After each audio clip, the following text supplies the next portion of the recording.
좋은 아침입니다. 고린도후서 2장 8절에서 13절 말씀 보도록 하겠습니다. 8절 그러므로 너희를 권하노니 사랑을 그들에게 나타내라. 9절 너희가 범사에 순종하는지 그 증거를 알고자 하여 내가 이것을 너희에게 썼노라.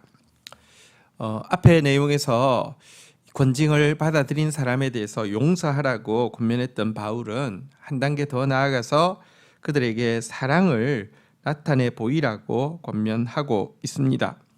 여러분, 진정한 용서가 되려고 하면 적극적인 사랑이 표현되어야 하는 것입니다. 그러면서 바울은 이 권면에 대해 지금까지도 순종하는 모습을 보여온 여러분들이 이 문제에 대해서도 꼭 순종해 주었으면 좋겠다라고 한 번 더 덧붙이고 있습니다.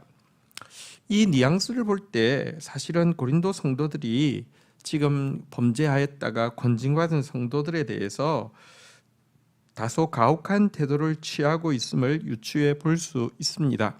근데 이거 참 좀 특별한 일 아닙니까?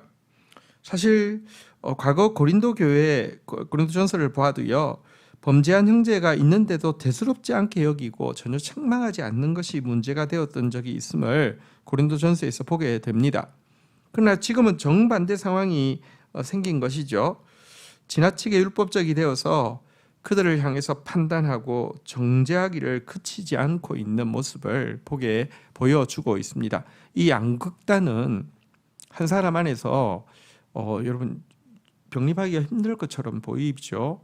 저에 대해서 되게 둔감하고 괜찮아 하다가 저에 대해서 가혹하고 막 죽일 것처럼 정죄하는 이 모습, 병립하지 못할 것처럼 보이지만 아니요, 인간 속에 굉장히 잘 병립하는 것이 이 마음입니다. 사실은 사단은요, 이렇게 사람을 몰아가고 있습니다. 사단의 속임수입니다. 교회가 해야 될 일은요, 죄에 대해서 절대 둔감해지지 않고 범죄자를 엄히 징계하는 일입니다. 그러나 그것이 또 가혹해져서 율법주의적이 되어서 다른 사람을 더 심하게 판단하고 정죄하게 하고 그것으로 마치 자기는 괜찮은 사람인 양 착각하게 만드는 이 오류에 빠져서는 절대 안 됩니다. 회개한 자를 온전히 용서하고 풍성한 사랑으로 감싸주는 것, 그것이 교회가 해야 될 일임을 알아야 합니다. 이렇게 성도들 사이에 온전한 용서가 있어야지 그제서야 그리스도의 온전한 용서를 우리가 누릴 수 있는 것입니다. 10절에 보면요, 너희가 무슨 일에든지 누구를 용서하면 나도 그리하고 내가 만일 용서한 일이 있으면 용서한 그것은 너희를 위하여 그리스도 앞에서 한 것이니 11절 이는 우리로 사단에게 속지 않게 하려 함이라. 우리는 그 계략을 알지 못하는 바가 아니로다. 여러분, 사실 이 말씀 바울이 고린도 성도들에게 하고 있는 이야기지만 예수님이 우리에게 하시는 말씀이기도 하죠. 우리 예수님 가르쳐 주신 기도에도 보면요, 우리가 우리의 죄를 사하여 준 것 같이 우리 죄를 사하여 주옵시고 이랬는데요, 사실은 우리가 다른 사람들을 용서하지 않으면 그리스도께서 우리를 용서하지 않는다는 말이 아니라 용서하신 그 효력을 제대로 누릴 수가 없습니다. 용서에 따르는 기쁨, 용서에 따르는 자유, 용서에 따르는 능력 누릴 수 없습니다. 사단은요 굉장히 악합니다. 저에 대해서 둔감하게 하다가는 저에 대해서 인식하기 시작하면 저에 대해서 너무 가혹하게 해가지고 이래도 저래도 결국 둔감해서 공동체를 병들게 하다가 가혹해서 영혼들이 절망하게 하거나 이렇게 하는 것입니다. 이게 빠지지 않도록 여러분 정말 온전히 징계할 뿐 아니라 온전히 사랑하는 그런 모습이 우리 교회 가운데 있어야 할 것입니다. 그리고 이렇게 하면 하나님은 그를 반드시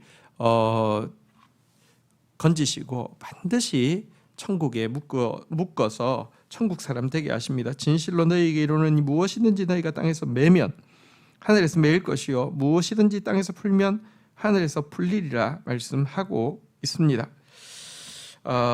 여러분, 예수님께서는요 죄책을 전혀 느끼지 못하는 사람들에게는 죄책을 일으키시는 분이시지만 죄 앞에서 아파하는 사람들에게는요 그 죄를 깨끗이 씻어주는 분이십니다.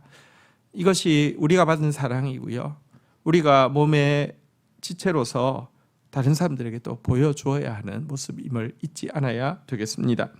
12절입니다. 내가 그리스도의 복음을 위하여 드로아에 이름에 주 안에서 문이 내게 열렸을 때 13절 내가 내 형제 디도를 만나지 못함으로 내 심령이 편하지 못하여 그들을 작별하고 마게도냐로 갔노라.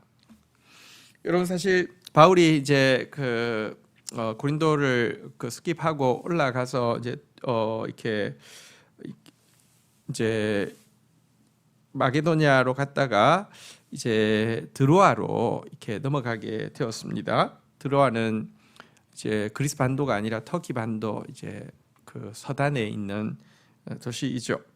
이곳은 사실 그가 마게도냐 환상을 보고 유럽으로 발길을 옮긴 역사적인 장소이기도 하고요. 또 이 드로아는 로마인들의 신화의 종족 발원지로 생각하는 중요한 의미를 가진 지역이기도 합니다. 그런데 이곳에서 복음 전도의 문이 활짝 열리게 되었습니다. 너무 좋은 기회이죠. 하지만 바울은 그곳에 전도하는 일에 집중할 수가 없었고요. 왜냐고 하면 지금 이렇게 디도가 고린도에 편지를 가져오는데 이 전까지는 마음이 안정이 되어지지 않아서 하루빨리 이 디도를 만나고 싶어서 이 기회를 내려놓고 다시 그리스 반도로 넘어가서 마게도냐로 가게 되었다라고 이야기하고 있습니다. 바울이 얼마나 고린도 성도들을 염려하고 있는지를 단적으로 보여주는 것이기도 합니다. 여러분, 우리가 복음 사역을 도울 수 있는 중요한 방편은 무엇이냐고 하면요, 사역자가 이 복음 사역에 집중할 수 있도록 그들로 근심하지 않고 이 일을 할 수 있도록 하는 것이 복음 사역 전체를 돕는 것임을 기억해야 할 것입니다. 반대로 여러분